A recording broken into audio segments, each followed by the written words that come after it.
It started as a distant conflict in Southeast Asia, but it would soon become one of the most divisive and misunderstood wars in modern history.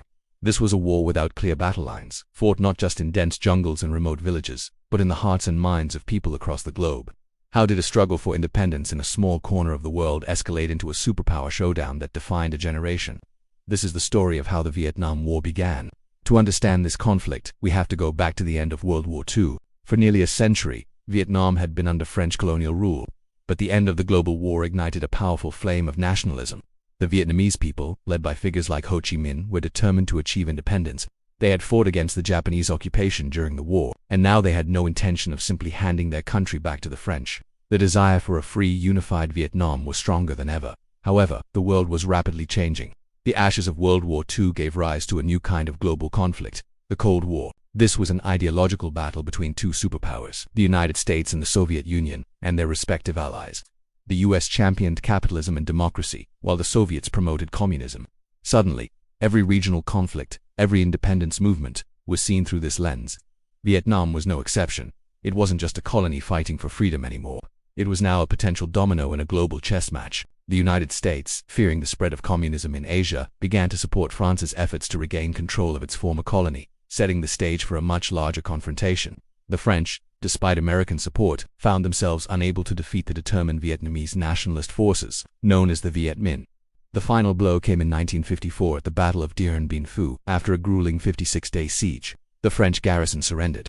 This shocking defeat forced France to the negotiating table. The result was the Geneva Accords of 1954. The agreement granted independence to Laos and Cambodia, but it dealt with Vietnam in a way that would sow the seeds of future conflict.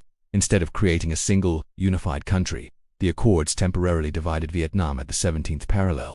This division created two separate states.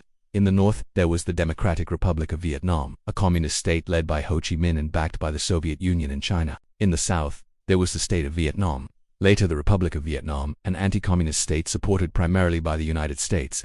The division was never meant to be permanent. The Geneva Accords called for a nationwide election in 1956 to reunify the country. But that election never happened. The United States and the leader of South Vietnam, Ngo Dinh Diem, feared that Ho Chi Minh would win a free election overwhelmingly.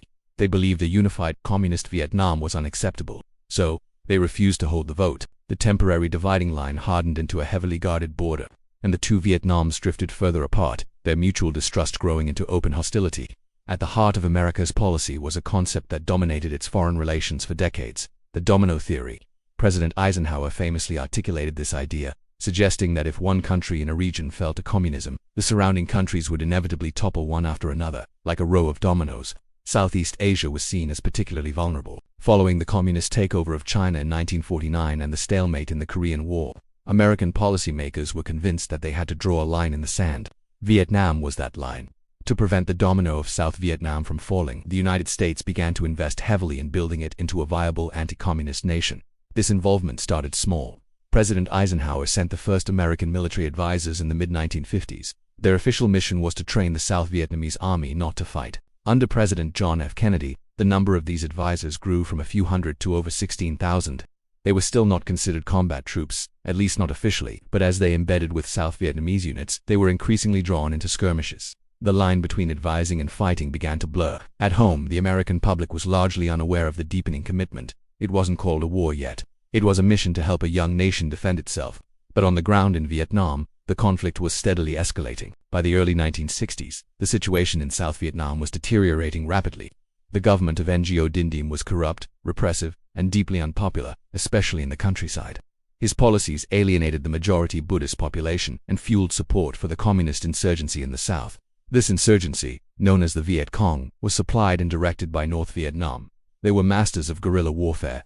They didn't wear uniforms, they didn't fight conventional battles. They blended in with the local population, launching surprise attacks, ambushes, and acts of terrorism before melting back into the jungle or the villages. For the American advisors and the South Vietnamese army, this was a new and terrifying kind of war. The enemy was everywhere and nowhere at the same time. You couldn't tell who was a civilian and who was a fighter. The traditional rules of engagement didn't apply. The conflict became a brutal cycle of search and destroy missions, booby traps, and political assassinations. The violence grew more intense, more confusing, and more deadly for everyone involved. As reports of the chaos and the Diem government's instability reached the United States, public support for the mission which had been lukewarm at best, began to show its first serious cracks. The question was no longer just about stopping communism. It was about whether South Vietnam was a cause worth fighting for at all. Then came the event that changed everything. In August 1964, the USS Maddox, an American destroyer, was on an intelligence-gathering mission in the Gulf of Tonkin off the coast of North Vietnam. It reported being attacked by North Vietnamese torpedo boats. A few days later, another American ship reported a second attack, though this second incident has been heavily disputed by historians, with some evidence suggesting it never even happened. But at the time, the reports were taken as fact. President Lyndon B. Johnson seized the moment. He went before Congress and the American people, describing the incidents as unprovoked acts of aggression. In response, Congress passed the Gulf of Tonkin Resolution. This resolution gave President Johnson sweeping authority to use military force in Southeast Asia without a formal declaration of war. It was essentially a blank check to escalate the conflict as he saw fit. Almost immediately, the U.S. launched retaliatory airstrikes against North Vietnam. More importantly, the resolution opened the door for the deployment of American ground combat troops. The mission was no longer about advising. In March 1965, the first U.S. Marines waded ashore at Da Nang. America had officially entered the war. What had started as a small advisory role had now ballooned into a full-scale military commitment. The number of American troops in Vietnam skyrocketed, eventually reaching over 500,000. The United States unleashed its immense military might, conducting massive bombing campaigns like Operation Rolling Thunder and large-scale ground operations. But victory remained elusive.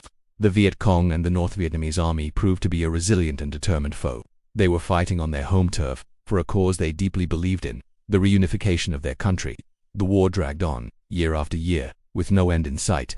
The costs both in human lives and in treasure mounted astronomited back home. The war dominated the nightly news. Americans saw graphic images of the fighting for the first time, and the government's optimistic reports of progress clashed with the grim reality on their television screens. A massive anti-war movement emerged, dividing the country more than anything since the Civil War.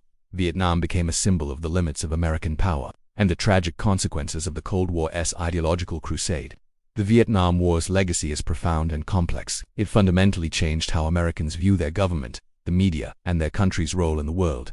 The immense loss of life on all sides left deep scars that have taken generations to heal. It led to the abolition of the military draft and the passage of the War Powers Act, designed to limit a president's ability to commit forces to armed conflict without congressional consent. Militarily, it forced the United States to completely rethink its strategies for counterinsurgency and unconventional warfare. The lessons learned in the jungles of Vietnam are still studied in military academies today. It proved that superior firepower and economic strength do not guarantee victory, especially when fighting an opponent with a powerful will to resist. The war showed that some conflicts are not won on the battlefield, but in the court of public opinion and in the struggle for national identity. The story of the Vietnam War is a powerful reminder of how global politics can transform a local struggle into a devastating international conflict. It's a story of good intentions, flawed assumptions, and tragic consequences. If you want to understand how Cold War conflicts shape the world we live in today, and how their echoes still resonate in modern geopolitics, make sure you subscribe to our channel, because history's most important lessons are found in the stories we must never forget. Thanks for watching.